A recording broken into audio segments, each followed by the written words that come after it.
Guys, good Monday morning. I'm Jerry Miller, and welcome to Real Talk with Keith Smith. Thank you kindly for joining us. It's a pleasure to connect with you guys through the I Love CVille Network on a show presented by Keller Williams Alliance. Today's show is going to be dynamite. Keith Smith, R&R, as we told you last week, visiting his family on the West Coast. He's heading to Seattle as we speak. Nikki Chambless and Jason Kirby in the house and on studio. And Nikki Chambless, you're known quite well here through her many appearances on this network. She's a team leader at Keller Williams. Yes. She's in a band. She's a rock star mom, all around cool person. Now, Jason Kirby, I think you're getting to know quite a bit as well here. He coined the phrase complimentary seller possession that went viral here. He's an unbelievable agent with Keller Williams Alliance, and just a fantastic, and I sincerely mean this, like really good broadcaster. You have tremendous perspective and a succinct way of delivering that to people so it's clear to understand. Very true. Judah Wickhauer is our director, but Nikki, you jump in here. Happy Monday to you. Oh, happy Monday. Yeah, it's really awesome to be back. As much as taking a break is needed and nice, it's also weird to not be doing the things, and it's so nice to be back. Oh, absolutely. Yeah. And Jason Kirby's back for maybe, a few weeks since the last time you were here? I think it's been, 3 or 4 weeks, possibly. Yeah, not too long. Yeah, too long. No. And 3 or 4 weeks in the real estate game is like an eternity, Jason Kirby. It's a totally different market. Exactly. Right? That's right. Do you want to start with that and help us out with understanding today's market? Sure. I think, in broad strokes, we've seen, when we look at the economic data, it's typically year over year. So sometimes when we look at those numbers, we're like, wow, not much has changed. But in our market, we're looking relative to like 90 days ago.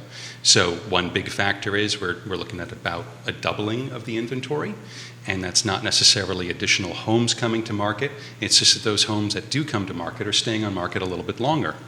Yeah. Nikki Chambless, you're seeing something similar as a team leader at Keller Williams Alliance here. Oh, absolutely. What are you seeing? Well, we've been talking about this, I guess, I don't know, over the last, I had a little bit of a gap there. So the last show, we definitely talked about this, where things are slowing down a little bit, and it's nice. Like, it gives buyers an opportunity. Everyone can just kind of breathe a little bit, whereas before there was no room to breathe, right? And it was super challenging. Even the sellers in the past 6 months or so to 3 years really have been happy with the market, but even the sellers were like, wow, this is a lot, right? So everybody's just getting an opportunity to breathe. We're coming back to more of a normal, and it's really nice. We have the fabulous, the undeniably talented Mary Kirby watching the program right now. Mary Kirby, hello and welcome to the show. We love when you watch the program. The challenge that seems to be very present in the Central Virginia market and in many markets across the Commonwealth of the country is the very quick nature of the changing nature of this market. Yes. We were talking last week with Quentin. We were talking, you and I, Jason, before the show started. The market has changed. Sellers maybe have not changed their outlook with how the market has changed, and that's caused perhaps some friction.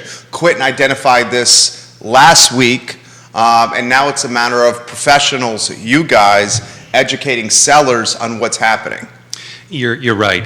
What we're often seeing, and this happens in many aspects of any kind of economic thinking, and when we're looking at selling a home or buying a home, a lot of economics come into play. But there's a fallacy called confirmation bias or preferential bias. And typically what we do is we are, in a way, prisoners of a certain narrative, and it takes a long time for information and data to shake us from that perception. And in a homeowner's case, if they met with an agent 60 days ago, 90 days ago to work out a pricing strategy and certain numbers were tossed around, that's challenging then to go back and say, hey, actually things have changed. So you're right, it comes down to education, it comes down to showing them what we see and explaining why we think what we think, but most importantly, always reiterating that the buyers make the market. Well said. Well said. I'd love to walk down this row with you guys Yes. here and help me understand. You guys are the pros. What's with what do you make of the mindset of we'll come out of the gates a little hot, maybe a little high from a price standpoint, and then we'll do a price reduction, or we'll come out of the gates priced correctly and hopefully not have an extended DOM, days on market? Because that seems to be the challenge that's happening here. I'm seeing price reductions happening in the car footprint. So can we go down that road of how you have that conversation and how pricing from day one is paramount in this market? Yeah. It is. We're often dealing with a tug of war between price or money and time. And if a client's preference is the top dollar, sometimes they'll lean more toward the higher end of that idea of what the price range for the home would be. If they're looking for something to happen very quickly, then we want to make it look like an opportunity to buyers out there. There are still homes selling in 48 hours. There are still homes getting multiple offers, but they're priced as such, and they're in the condition required for that price. I think where the disconnect is that there are sellers possibly pushing that envelope, and agents in some cases pushing that envelope with also the thought of, hey, we're going to get probably 30 showings the first weekend, probably going to have 10 offers for you. I think all of that is gone. We're seeing showings with gas cards, incentivizing people to show up. Yes. Gift cards to Yes. showings. Yeah. I haven't seen that since 2018, 2019. No. Yeah. That was shocking to me. And that, we're back to that whole market where, this entire time you could have held an open house, but now we're going back to where you can hold an open house and you can plan a little bit for it and you have a little bit of time to do the marketing, your whole big shebang that any agent should be doing when they're planning an open house, right? It's not just set a sign up, pick a date, put a thing. There's a whole process to it that ideally has a week or two of work put into it. That's a set known aspect that helps make that open house successful for your sellers, for potential buyers, right? So we're leaning more toward that market, which is why you're seeing those things, the incentivizing for people to show up. That's where that difference is. I do feel like, what were we just talking about? Sorry, my brain just went sideways. Well, I mean, of how coming out of the gates priced correctly is so important. Yes, Yeah. sorry, I got distracted. Open house is one of my strengths Yes, that I that's really right. love, and so I get distracted very easily by that. My ADHD just runs with me for that. No, but for that pricing, it doesn't matter what market we're in. Pricing well is key. And some of these markets are harder for sellers to wrap their brains around that, right? And some of these markets are harder for agents to explain this. And I really think that's the key point is when realtors can explain this really well, you have a whole different situation. And Jason happens to be one of the agents that I know that does this incredibly well. Oh, yeah. Part of You why set I love having him on the expectations. show. I do. Typically, Yes. we have our, this is what we're hoping for, and this is what we prepare for. So yes, we hope to sell your home very quickly. Even during the mania of earlier this year, it's likely we're going to have this situation play out during the first weekend, maybe make some arrangements out of town. But if nothing happens, this is our plan. This is our game plan. This is what we're going to do week to week and how we're going to monitor things for you. So if that occurred, they weren't panicking. And I think what we're seeing in the case of some situations is we're seeing some seller panic. So let's throw this to you guys. Yeah. A lot of comments coming in. We'll get to these coming in a matter of moments. Before we do a question from yours truly, we have summer ending, kids about to go to school, life gets back to organized and predictable, which as parents, we want that. Yes. We want our kids Yes, in very school much. and we want predictability. The rates dropped on Friday below 5% for the first time in some time. Do you expect, Jason and Nikki, to see a push or some momentum come September? I do. Yes. I do for a few reasons. I think, the rates went down. I mean, buyers have really been mauled in this market in many ways. And to see the rates come down just a little bit is going to add a little push to them, put some wind in their sails. But really, even when we look at the big picture, I think that buyers should recognize that even if there's a lull during the summer, it's an excellent opportunity to maybe get a home sale contingency accepted, maybe some closing costs covered, maybe even a traditional inspection process, and maybe even a few dollars off the list price. If we look at the past 18 months, this may very well be the best time to buy a home. We don't know what the fall brings, but usually there's more activity in the fall. Great take. So the first time I've heard that take. Jason Kirby, since maybe COVID, the last 60 days have been the best time to buy a home. I think so, and I think that it all depends upon your needs, right, and what your personal situation is. But also when we look at the rates, which is the thing that have scared so many buyers, they're still, almost 2.5, 3 points below the historic norm for interest rates. If I were to tell you that interest rates next year were going to be 7%, wouldn't today look like a Oh, great yeah. opportunity? No doubt. Right? But for the fact that they were 3% last year shouldn't freeze your decision making. It should all be based on your current needs and your situation. Nikki So much Chambless. of that, yes. Well, and that whole concept that we've been talking about of date the rate, marry the house, right? That's a really important aspect. I think a lot of times we really, how do I say this nicely? Screw ourselves over by overthinking some of these things. And I am one of the world's biggest overthinkers, right? But when it comes to buying that house, you really need to figure out, okay, truly that pro and con list, it needs to involve things like locking in a fairly fixed expense. To me, that was learning that, and I actually did not know that aspect even in my first few years of real estate. But that aspect of, oh my gosh, you're right, now you have this expense that's not going to increase, not just because rents are going up, but because the pricing of houses is just, it's an volatile unknown factor. Yeah. And the supply of that, it's so Yeah. very unknown. So really, if you find a house that works for you right now, that can work for you for the next 3 to 7 to 10 years, depending on if you're willing to be an investor or if this is your forever home. And truly, I'm not a huge fan of people trying to find their forever homes very early in life, mainly because I feel like you can use it as a stepping stone, like we have talked about many times on the show, for investing. People are Jason? still investing in real estate right now. Yeah, good take. You had something to say, Jason. Really, that was a great point. With so much uncertainty, prices rising across the board on various things, to be able to put in a fixed position your cost of housing is a very powerful thing. Yeah, absolutely. Throw this to you guys. So I'm reading Neil Williamson, Free Enterprise Forum, and he's Yes. going to join us on the show, I believe Friday. Judah has the calendar. love Neil. We'll have to check that out. We do love Neil. The county is very restrictive on where you can develop. City of Charlottesville is landlocked, 10.2 square miles, and this is a popular place to live. I'm very curious with you guys of how the rate increases has truly impacted your businesses, because it seems like the area is persevering, doing well, and the homes are still moving. Just might require a little bit more nuanced effort now than it did during, as Jonas Smith said, even turkeys can fly in a hurricane. Of the days of COVID. She's basically Yeah. meaning you could sell houses during COVID. Right. That's changed a little bit here. Can we talk about that, of how like this is still just a coveted area? It just takes the more nuanced professional to manage the landscape now. Yeah, I think the ultimate key is making sure the client lines up well with the home, right? That they're a good match for the product. We saw I think it was in June, the greatest number of cancellations of contracts since the beginning of COVID, which is when we thought zombies were going to start coming out and wandering in the streets. And a lot of that, I think, is just people that weren't dead set sold on the home that they were going to be buying. Judah Winkauer got a chuckle out of that too. Monica Powell, the Dominion Custom Homes team is watching. Why don't we both give them some props? Yes. Dominion Custom Homes and John Yes. Kerber. Absolutely. Jason Kirby. Excellent builder, personal experiences, outstanding crew. John is incredible. They're watching Yeah. over there at the DCH headquarters. We love you guys.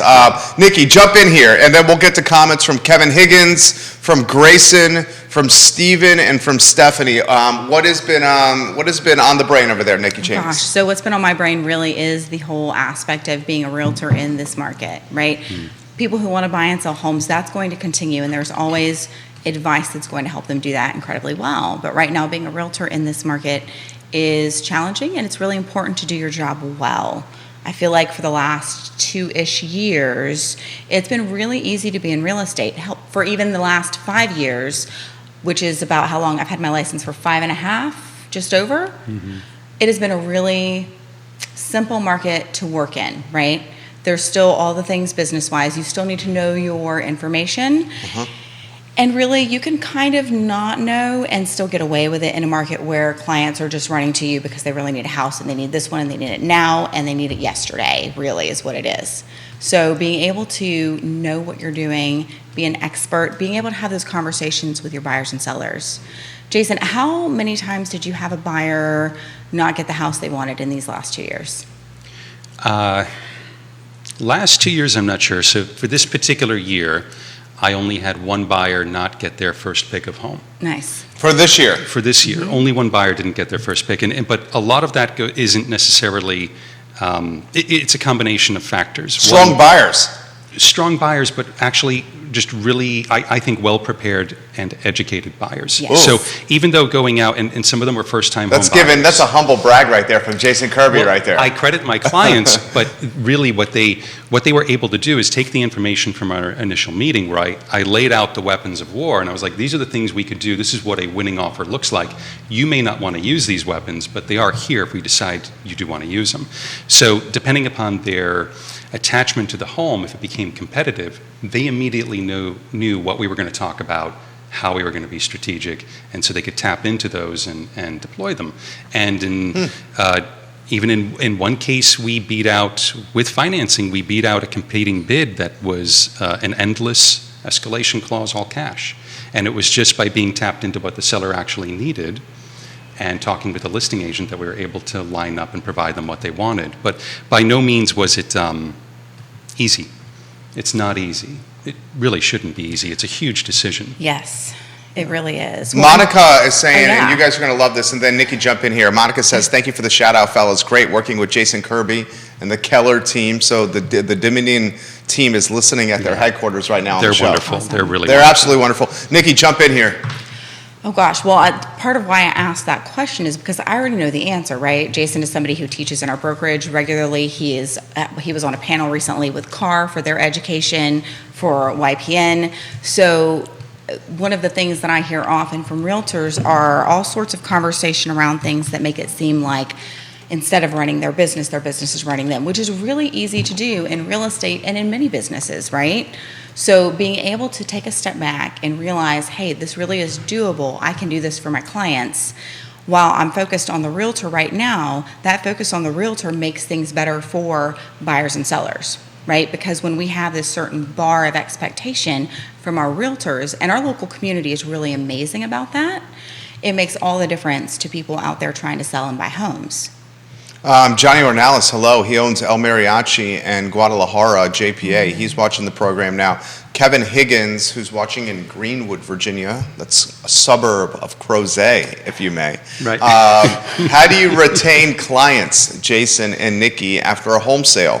I bought my current home and wonder often why I have never heard from my realtor again. I would not put my agent on my short list for this purchase because of that. Please offer some perspective on how this is a long-term relationship Kevin Higgins would like to talk about. Well, Kevin actually hit the nail right on the head. You haven't, it's when, so statistically, we'll dive back into numbers, about 95, 96% of home buyers are very, very happy with the agent that helped them. And they say in surveys that they'll actually use them again. A minority of those actually do use their agent again. And as near as we can tell, it happens to do with them not keeping in touch. So for me personally, and Nikki, I'm interested in hearing how you did it. For me personally, they're going to hear from me during the holiday season. I'm going to be in touch with them throughout the year to see if they have needs. Are they planning on renovations with their home? But also, I have to tell you, I go to all my appointments, so I'm at the signing table, I'm at the inspections with them, and we develop a good bond. And sometimes the signing is pretty sad because we're not working together anymore. And I enjoy being able to assure them that I'm here. I'm always here, and I'll probably be bugging them on occasion to see how they're doing. And I think that's really what it comes down to is it's not about buying a home. We're providing a service, we're giving advice, and that happens throughout the entire period of home ownership, whether it's 5 years or 10 years or 20 years. We're advisors to them in that, and I enjoy that part of it. I like those long-term relationships.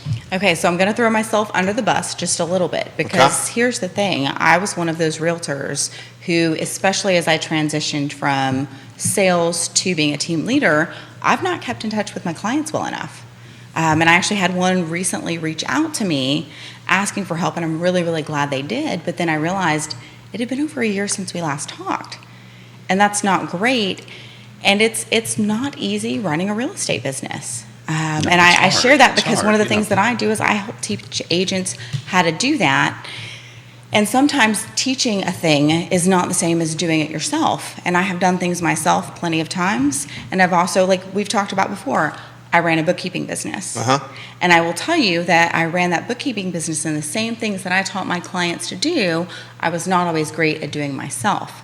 So a lot of times it's really just reining in yourself from all of the chaos and all the noise that surrounds, and making sure you're doing those most important things. And staying in touch with people that have worked with you, that know you, that love you, is one of those most important things if you're building a long-term business, which if you're in real estate, you should be. I think what's interesting too, you're an exception, I think, though, in that you've assumed this tremendous leadership role in the industry, and so there are good reasons why your calendar is just chock full of stuff. But I think in many cases, what we're dealing with agents who are continuing in the agent role is that unfortunately they just see sale, but this is really service. And it's hopefully a lifetime of service. Yes. And there's a difference between that. So I had someone hit me up over a couple weekends ago, complete stranger, messaged me and said, someone told me you'd be able to help. I'm trying to refi my home.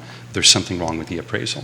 And I spent an hour with her on the phone. I reviewed the appraisal. We talked through the process. There's no sale there, but this is just what we do. Yes. And we should do it even more for the people that have worked with us. Absolutely. Right? Yes, I think you're 100% right. When I think it's often hard, it's not even when you're saying it's about the sale, it's not that there's a bunch of people out there going, ooh, dollar, dollar, dollar. It's not like that. It's hey, I need to keep consistency with my business. And when we're not doing the things like staying in touch with our past clients, we get caught up in the, I have this deal, I have this deal, I have this deal, and I want to serve them really, really well. There's all sorts of stability that needs to be happening in the background that's really hard for people who are drawn to real estate to sometimes keep running. So being able to leverage yourself, right? Yes. The personalities that are really great at selling real estate are not always really great at maintaining consistency with client relationships. They're not always great at maintaining consistency with a newsletter or a Facebook social media presence, which is why oftentimes they hire people to do that. They have a team. Yeah. They have it. Yes, absolutely. Or tools and technology that kind of fill in the place. Oh, yeah. I mean, technology is amazing. Exactly. You add that technology to a team, and I don't mean a real estate official team. Yeah. I just mean hiring people to do the things that you don't need to do, that you often don't want to do. Or maybe you like doing it, but you dabbling on Canva, spending 2 hours to do a thing that you could hire someone who's really great at that to spend 15 minutes doing. When you put it that way, it's a clear choice, right? Sometimes I'll talk with newer agents, and this kind of gets back to Kevin's question too. I'll talk with newer agents. They'll say, well, what's the most important thing I should be doing to grow my business? The best thing always that you could be doing to grow your business is doing really good work. Yeah. That is the best advertisement for your business. Sure. But again, no one will remember to mention you if you don't keep in touch. So if you can do really good business and work very hard and keep in touch with your folks, you will have people constantly coming to you with opportunities for you to deal with. You Well don't said, have to guys. go look for it. Very well said. Quentin Beckham, welcome to the show. The QB of Keller Williams himself on the program, giving you guys props.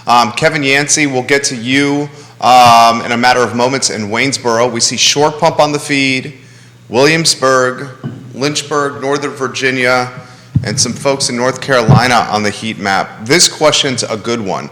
Can the panel localize some perspective on the Charlottesville and Albemarle markets with what they are seeing from either price points or neighborhoods, what's selling and what's not? I'm curious of their opinions on the local markets with some local data of what they're seeing.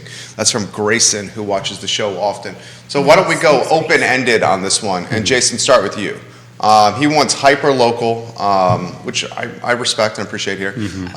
Anywhere you want to go, hyper-local, price point, neighborhood, Charlottesville, Albemarle, what you're seeing, that would be a fresh perspective and take for the audience. Yeah, I think proximity has always been a key here. So when people can get something that's close to town, that is always moving quickly if priced appropriately. And properties that we don't see moving are typically there's a challenge with the property, or maybe the property might be overpriced. And I'm talking about very close proximity to town. Or it might be something very unusual that requires a unique purchaser. You know, the other thing that I've noticed is that oftentimes a property that's not gaining traction that sometimes should is one that's not well marketed. If your photography is not on point, if you don't have that, what I call a money shot as your first picture, everybody is looking at these homes. Well, most people are looking at these homes on some small size device, and they are going through, and it's like Tinder for houses. And if you don't, so well said. if That's you're not totally drawn what it to is. that, right? Swipe left, swipe Yes. right. Yeah. Good call. And if that first picture, I'm going to steal that from you. That was brilliant. As long as you give me credit. We're I good. will give you credit. Just like he coined, what was it called? Complimentary seller possession. She just called Tinder for houses. That's brilliant. Oh, I hope. No, that is doesn't brilliant. hate That mine is as much as he exactly what it hated is, Kirby. dude. That is exactly what it is. But truly, like if that first picture is not a thing that draws somebody in, if it's some random thing or if it's not good quality, they're just going to keep going Yeah. because the assumption there is that the house is not good or the agent's not great or something is off there, Yeah. and no one wants to waste their time with that. We'll play devil's advocate with you guys Yeah. for the sake of a talk show. Okay, Okay. I'll throw it to you here. Everyone's got an iPhone here. The technology is ridiculous. It seems like the delta with good marketing and bad marketing is very narrow now. There was a time like, and you guys know better the time frame than I do, say 10 or 15 years ago when the technology was more expensive and not nearly as ubiquitous, where you would see much poorer photos on the MLS. Now the photo content has improved dramatically. It's not where it should be, 100%. It's not 100%. But I mean, these phones, for instance, can do some incredible stuff. I know higher end listings, you're seeing the professional photographers getting out there. They're making some money on behalf of the agents, taking the photos on behalf of the agents. Oh, So absolutely. let's throw this is the question for the sake of a talk show. Is the marketing as valuable as it used to be when you put a piece of content, a listing on the MLS, and it's getting syndicated to all these other platforms like Zillow and Realtor and Trulia? I mean, throw that topic Yeah. out to you guys. So it's not the distribution's outstanding, by the way. Yeah. And right, so that's not an issue anymore. But the tools that are available to us are night and day. So when I started, you were allowed one photo in the MLS. The MLS took it. A guy would take it. Person would take it, roll down their window, hopefully slow down enough so it wasn't blurry. They worked for the MLS. They charged like $5 to take the photo. And eventually we got to the point where you could add a few more photos to the MLS feed and you'd have to scan them in. And it was absolutely horrible. You had to go see these homes to have any idea of what was going on with the property. So we were showing lots of properties. So the tools available to us now are incredible. When we look at Matterport scanning, there are other tools too that do virtual scanning, drone video. Oh, yeah. We do have some great local photographers as well that do great work, but it's not so much that the iPhone can do a great job. It's that most agents are not good photographers. So you can put that tool in an agent's hands and they're all thumbs. You should really have a professional that you're outsourcing to that's doing this work. For our team, on the Beckham team, we do that for every single listing. You guys do a great job. We have a professional that we bring in that we keep on retainer. He's amazing. Yeah. And we know that he does a better job than we could possibly do. Unfortunately, I think in our market, Jerry, we are seeing agents who have not employed any of these tools because their listings sold within hours, even if they put a sideways photo up on the MLS. That's what I'm going at. And Yes. so the tide is dropping, and we're going to see who's wearing pants very shortly. There you But go. We're going to keep doing what we've been doing the whole time. Even if it's sold in 12 hours, we went all out with the marketing. Okay, there you go. That's what I was looking for. That was fantastic. Nikki, that's tough to follow right there. I have nothing I can say now. I'm so sorry. That's tough to follow. So I think he's on point, though, because here's the thing. Like I mentioned earlier, it's been pretty simple. It's been pretty smooth over the last 5-ish years, definitely 2 or 3. And right now, my hope is that people will not tolerate really bad service. I feel like you should be getting your money's worth for what you're paying for that realtor, and you can. And if you're not... So what does that happen? That happens in the listing appointment? Those are questions the seller asked in the appointment? They That's should. part of it. How are you going to Yeah. market my property? They should. They should Yeah. absolutely ask questions like that. They should be Can I see asking, examples? let me see an example Yes. of Okay. your work. Yeah. And if it's a newer agent, right, and they're developing a portfolio, Mm-hmm. they might be able to say, look, this is what my photographer has done with other properties. There's all sorts of ways that a home seller's expectations can be managed and think, okay, my marketing is going to look like that. This is, and I'm going to speak to agents right now more than the community, is that you are building a portfolio of your work. This is your calling card. I have received listings as a result of the marketing efforts we make on properties by my owners showing the marketing to other homeowners, and they think, gosh, my agent didn't do that. That shouldn't happen. Well said. Candace Cox watching the program. She's watching the show from New York, says, I would not miss you guys. Jason and Nikki are simply the best. She's KWA, right? Candace? She is. Yes, She's she is, wonderful. yes. Watching from New York, 3 states on the feed right now. You would think the marketing with a more competitive market is going to be more important than ever. Absolutely. Yes. Absolutely. We had, even during the peak, we would do all the things we normally do, and I think consistency is important. But because we would do, for example, Matterport scanning, we had one bidder from Brazil that won out bidding against other parties. But this particular bidder had toured virtually through the entire home. He can measure the countertops. He can look at the appliances, just even not without relying even on the agent that represented him. So I think these tools are absolutely key. We're at the point now where you have to pull out all the stops. And I think, too, when we're looking at a market where the prices are a little soft, an agent, a listing agent specifically, cannot reasonably talk about the idea of a price reduction if the homeowner is not sure that every other lever has been pulled. Well said. Because that's how we should really respect our clients' equity. Philip Dow, King of Scottsville, we'll get to your comment here in seconds. Neil Williamson, president of the Free Enterprise Forum, is watching. CVille Weekly is watching. Quentin Beckham, the QB, has this comment for you guys. Bidding wars have never been guaranteed. As we move into this new market, your potential to have bidding wars or great showing volumes is very dependent on your marketing and the home being seen, showing well online, and having the best service from your agent. Well said, QB. Absolutely. We've coined it on the I Love CVille Network and V&V brands as a digital curb appeal. Your digital curb appeal better be fantastic. I like that. Where like the ladies, the moms, my wife was a perfect example.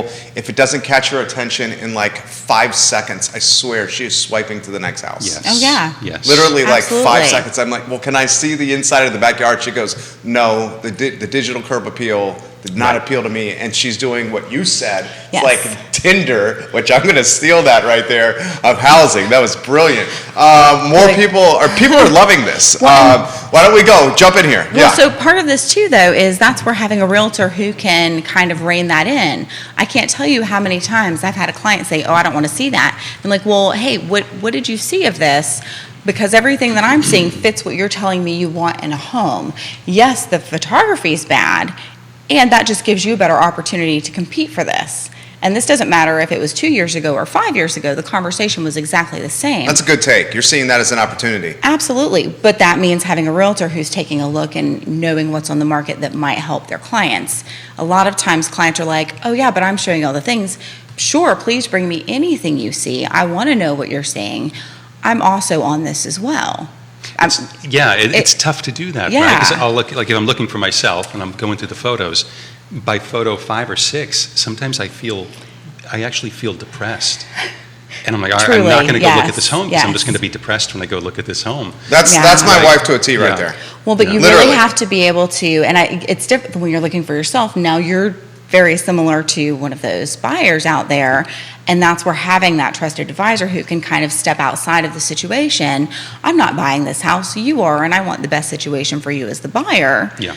Okay, what is it you're really looking for? What is really important? And that often changes during the purchasing process.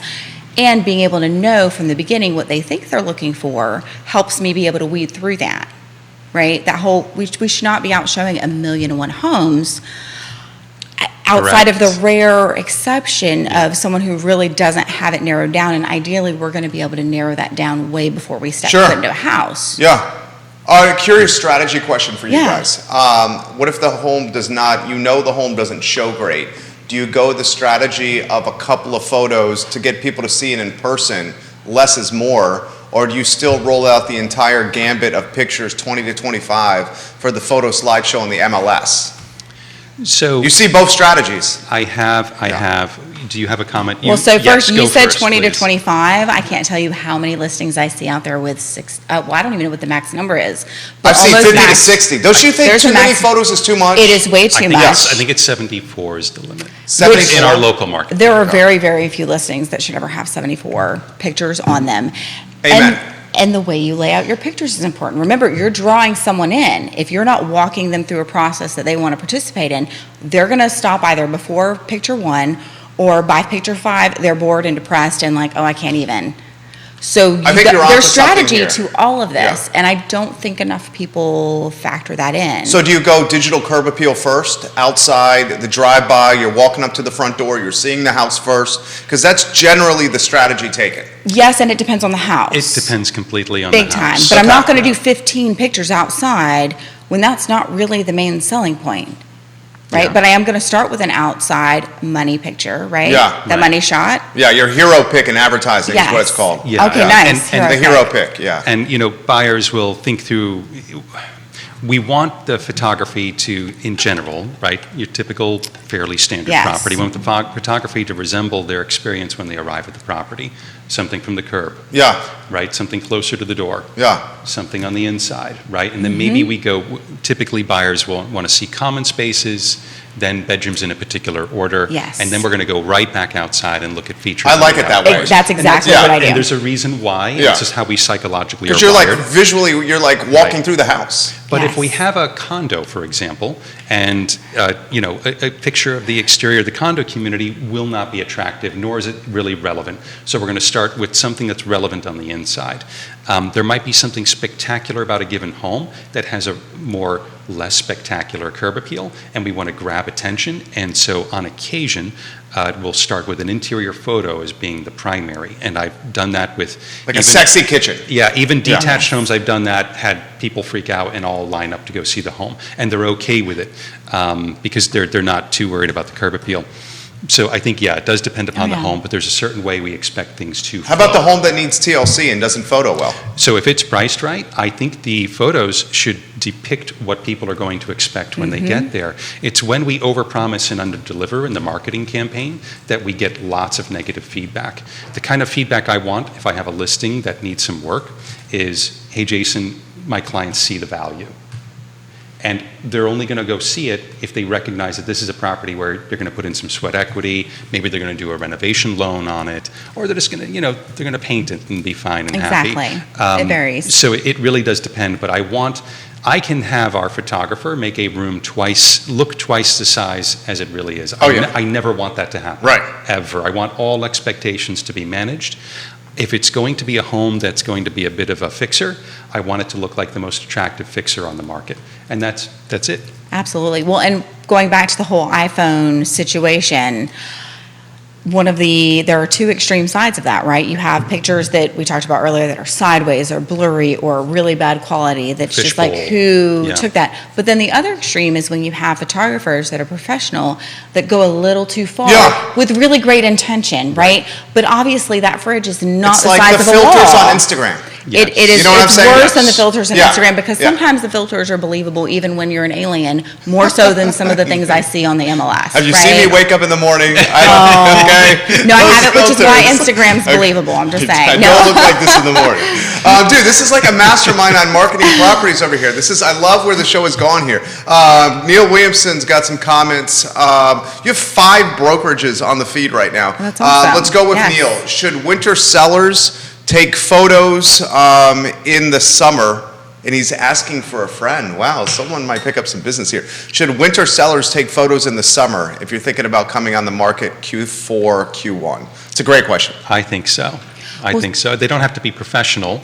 Typically, we put them at the end of the reel, and we There mark you them as go. seasonal. So that way, if I'm showing Neil's friend's home in the winter and it's covered in snow, I can say, look, this is what it looks like. There's actually grass under there, and it's not dirt, for example, right, for the exterior. So I think it's great. And sometimes some owners have some lovely seasonal Oh, yes. blooms on their property and different colors, and yeah. But I would say at that point, that's where this whole conversation about having a realtor way early on, sooner than you think you need, is really important because they can help with that. Because I've had sellers send me photos that I was like, oh, these are really not, they're your property and I see what you see in it, but I really don't want to put this on the MLS. And sometimes I do and sometimes I don't, and it varies. Yeah. If I'm marketing a property in summer and it has this beautiful mountain view in the wintertime, I want people to see that mountain view. Yeah, I have a listing currently on the market, and the owner had told me, he's like, something happens with the fog here that's amazing, and I'll send you some photos. And I've heard this before from sellers, and I said, absolutely, I'll take a look at them. And then I saw the photos, and I was so blown away. Absolutely, they're in the reel. Yeah. And then I experienced it showing the home, and I actually saw the fog happen nice. coming up from the Ravenna River, and it was just stunning. Is this 115 Langford Avenue? No, this is the home on Fraze Mill Road, 1812 Fraze Mill Road. Beautiful home. Let's sell a house today, Jason. Oh, it's a stunning custom home. Incredible thought was put into the design.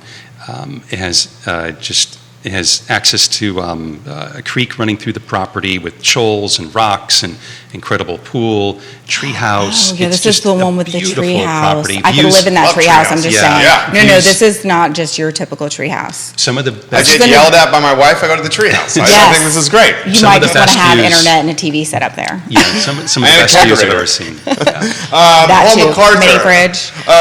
We have a lot of questions. I like how you're thinking, Chambless. I like how you're thinking. A lot of comments coming in here, guys, so we're trying to get to as many as possible. You guys are crushing the show today. Well, this is Crushing the awesome, show. and we've got these great people who engage with us that keep this conversation Yes. going. I mean, while we could sit and talk about this all day, Yeah, you can do this all day. at This is some what we do point, all day like, long, yeah. it really matters having people engage. The content and is asking crowdsourced by the questions. viewers and listeners. Yes, I love it. and that is key. I love it. That's I what makes absolutely this love great.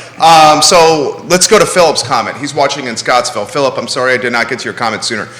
Philip Dow, where does your comment go, Philip Dow?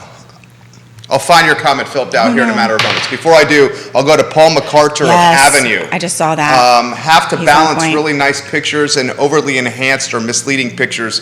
Some photographers and agents push that limit to the edge. Absolutely. And it gets Yes. back to what Jason said. It's all about under-promising and over-delivering. Exactly. It's not the other way around of over-promising, and then they get to the house and they're like, Yeah. what happened to the filters here that we were Yeah. accustomed to seeing here? It's also just respectful. So if I'm a listing agent on a particular, and I work with buyers and sellers. You don't want to waste people's time. I Yes.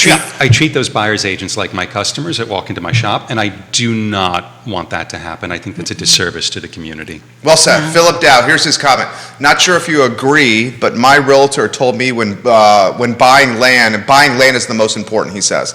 You can always alter the home if it doesn't meet your need. I can see land increasing in value, and as an investment, my agent said land was the most important.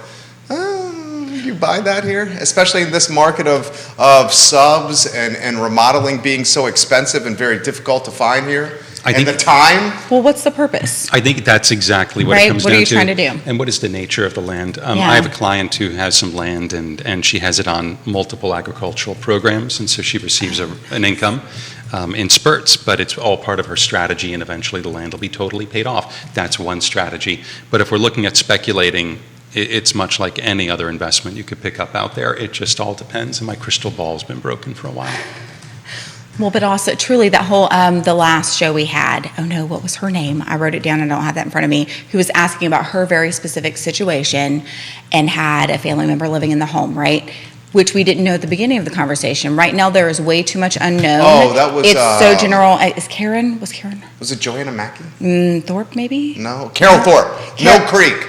Okay, Carol yep. Thorpe. I'll Thank tag you. her right now. Yes. You're exactly right. So, but it's just the same with, so what's the gentleman's name right now who's asking the question about land? Philip Dow. Philip Dow. From So with Scottsville. Philip Dow from Scottsville, like we just don't know enough information.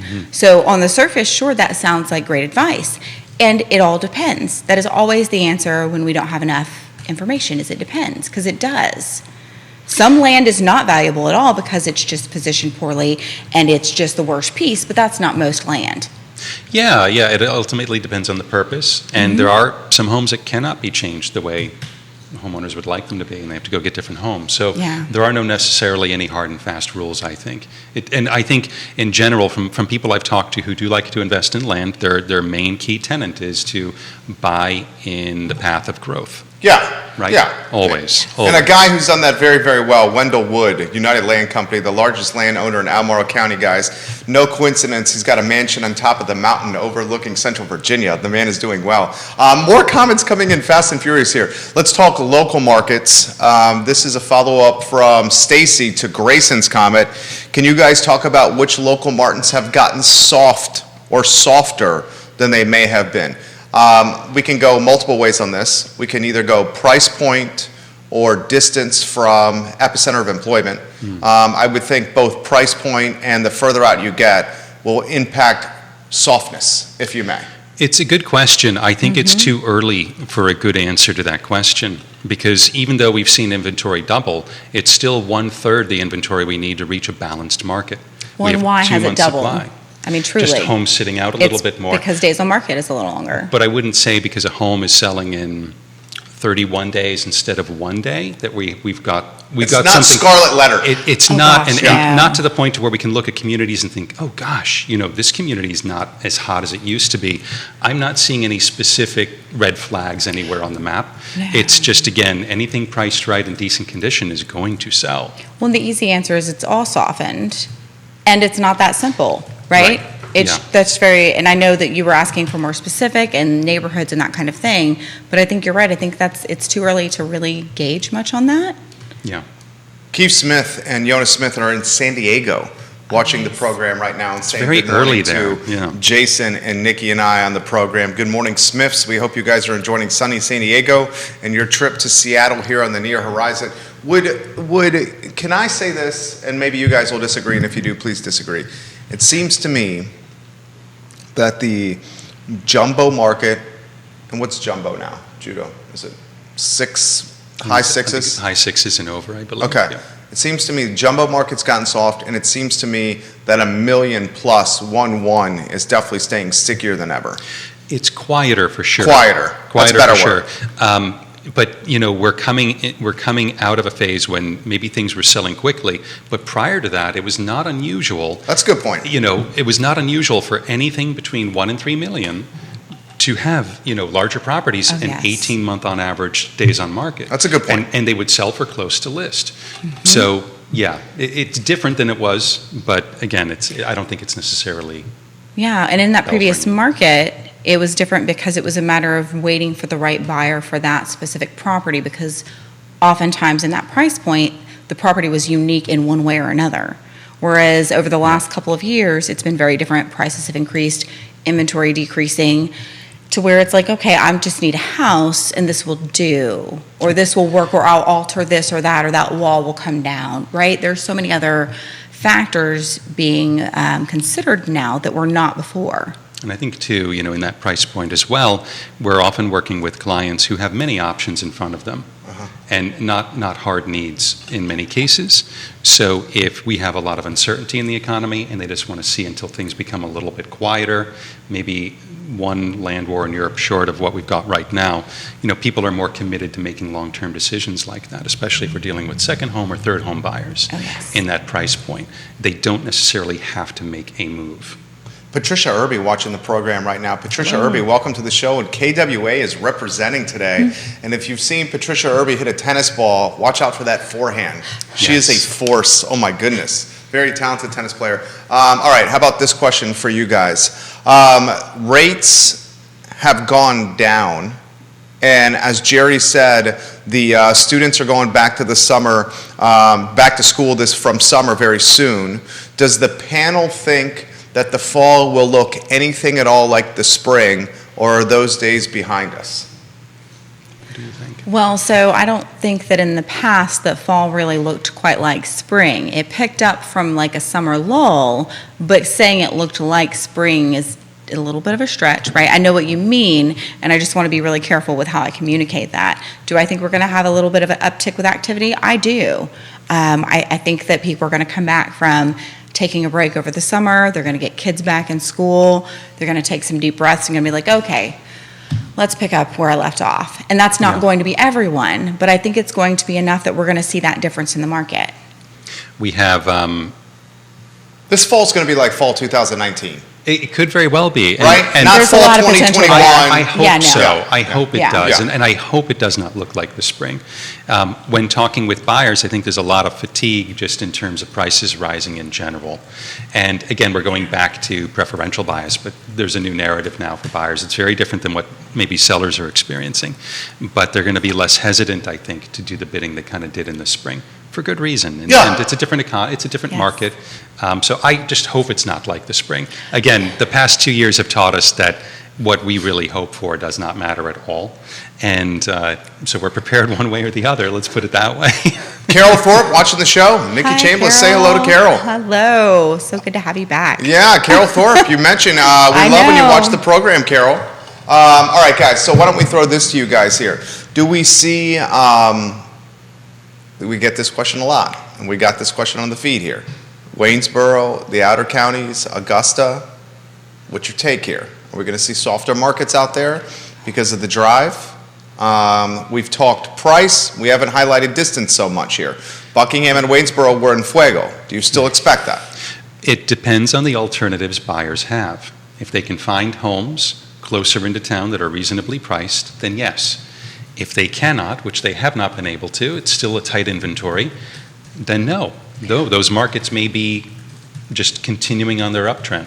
I think you just mentioned two things that are separate conversations, Waynesboro and Buckingham. Those are not the same type of markets, well right? said. And I don't know that Buckingham was quite en fuego as much as Waynesboro. Well said as well. Waynesboro's ability to stay there at a higher level is better than Buckingham's. Not because there's anything wrong with Buckingham, but with Waynesboro, you have more opportunity for employment. Yeah. You have more opportunity for amenities. There's just a little more going on there with that being more of a city town area that sustains itself outside of people going and working in Charlottesville potentially, right? I think too, with low inventory, one of the factors we may see going forward for our region is that we're becoming less micro market and more macro market. So what do you mean by that? Well, with such few options available, you've got people working in Charlottesville who live in Stanton or Waynesboro or in Buckingham. You've got people working at Injic that buy something down in Covesville. And so the market is becoming less localized and maybe more regional. And so we might see things kind of going up and down in unison. Again, just because there are so few options out there. Kevin Yancey, Mr. Waynesboro, in fact, dubbed the king of Waynesboro, says Waynesboro is about to become the next Crozet, and he follows up by saying if any agent is sleeping on Augusta County or Waynesboro, they're going to miss a boom. Gas is coming down daily, and then we'll add the more ubiquitous nature of electric vehicles and the opportunity to work remotely for employers from an ISP.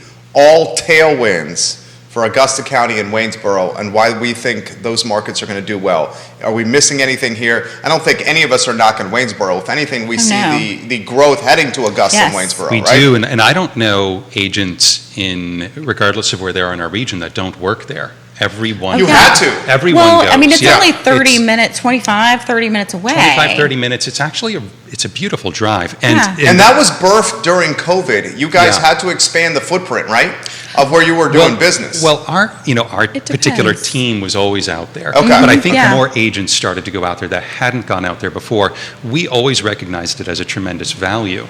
And, there was a time when Lake Monticello was a tremendous value, and that started to go away. But I've had many clients buy and sell in Waynesboro. It's very convenient living. It really is. You've got to commute, but many of our folks coming into this community don't see 30 minutes as a long commute. Well, because and it's not just for our area, but for any area in general where you're potentially needing to drive in from somewhere, right? 30 minutes is, that's almost expected, not an inconvenience. Right. Right? So I would say that the last home that I sold in Waynesboro, that went to someone who had just shifted to working remote and had reassurances from their employer that was going to stay that way. And that made a huge difference. Huge difference. Yeah, Yes. and as fiber spreads, we're going to have way more options for people out of this region to come in and work remotely. Kevin says I can be at Fontaine 250 bypass in 18 minutes normal speed from Waynesboro. Here is Paul's question, or Paul's comment, Paul MacArthur. Everyone has to remember, prior to the pandemic, there still was not enough houses. We were already in a seller's market in most price points, and that really has not changed. That's a great point. Oh, yeah. It's millions under inventoried nationally. This country is from a housing standpoint, and in Central Virginia, thousands under inventoried in Central Virginia. So we'll throw this question to you guys, some rapid fire comments here. Are we seeing all cash offers and cash at closing to cover appraisal gaps? Has that gone away? Are you still seeing that? Not as much. It has not gone away, and we're not seeing it near as much as we have been, right? It definitely is changing. I'm probably seeing more. I've had more agents call me this weekend to talk about how does a home sale contingency work. What? Yeah. No. Which is great because but when you Sorry, look at, I said that already. but if you look at an agent who joined our industry within the past 24 months, home sale contingencies just know. weren't happening. They happened in the shorter inventory a couple of years ago, a few years ago. And so we're kind of heading back into that. So I know of these agents that, at least a couple, and I've talked with other agents that are like, yeah, we're seeing more home sale contingencies.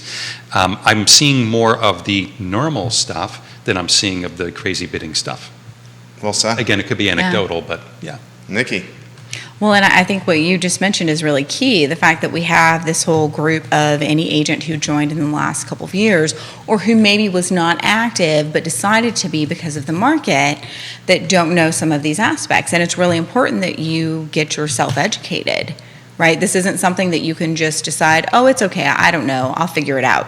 No, you don't want to figure that out, because what will happen is you'll figure that out with a client who will be very displeased.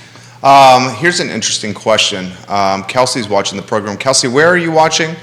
We appreciate your comments. Are you guys having difficulty finding home inspectors, appraisers, and or people to do upkeep on homes to get them to go to the market? I know that was a tough topic and a highlight point of this show during the peak of the pandemic. That was a great comment.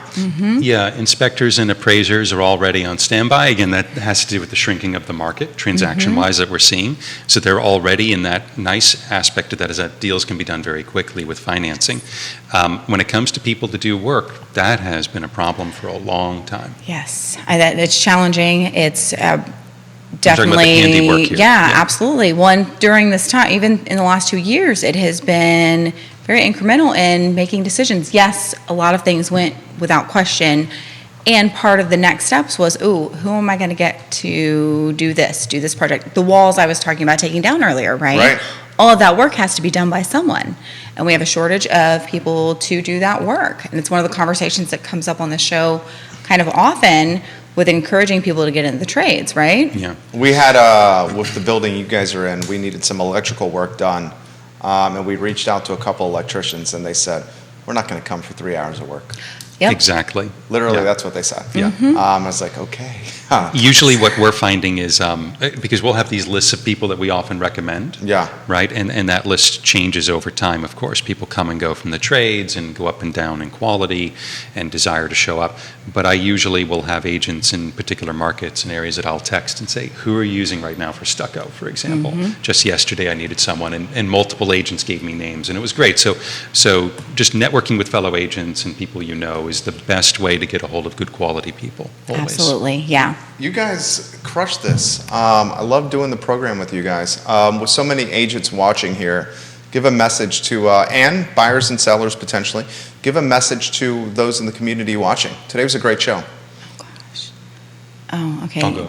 Yes, that's perfect. Thank you. Thank you. I appreciate that. I like talking to fellow agents. So with the market shrinking, it's very important to be mindful of how you're spending your money in your business. And I think I've mentioned this before. I apologize for my broken record. But if you're not working off of like a profit and loss statement, that is really something you should start doing. And if you need resources, you can reach out to me or Nikki Chambless, and we can connect you with easy resources that are free that'll help you get organized. I think also now is the time to, getting back around to the beginning of the show, keeping in touch with your past clients, because they are your biggest fans for all the hard work you've done.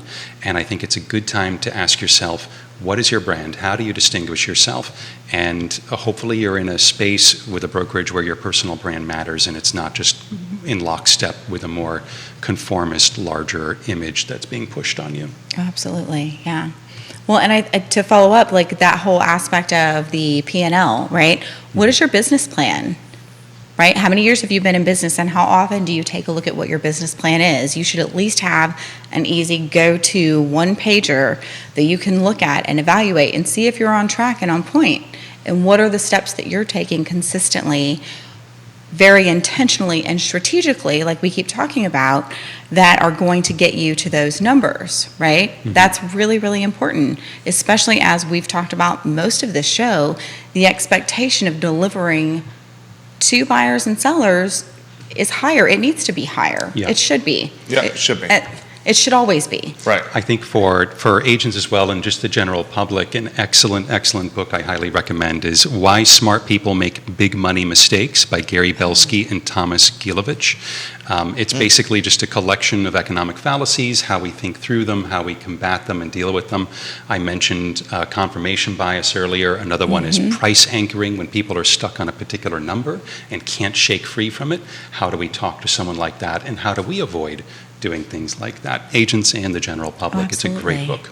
That's a great tip. I think I'm going to read that book myself. So- Oh, it's great. It's very entertaining. Carr has a really great education opportunity coming up September 1st. Okay. Pam O'Brien's going to be in talking about shift and relating that some to your business plan. We do a business planning clinic every year that right now is being held at Carr. I don't know the date for that right off the top of my head, but that is open to all realtors or people interested. It's really geared toward those in the industry or getting into it. Sure.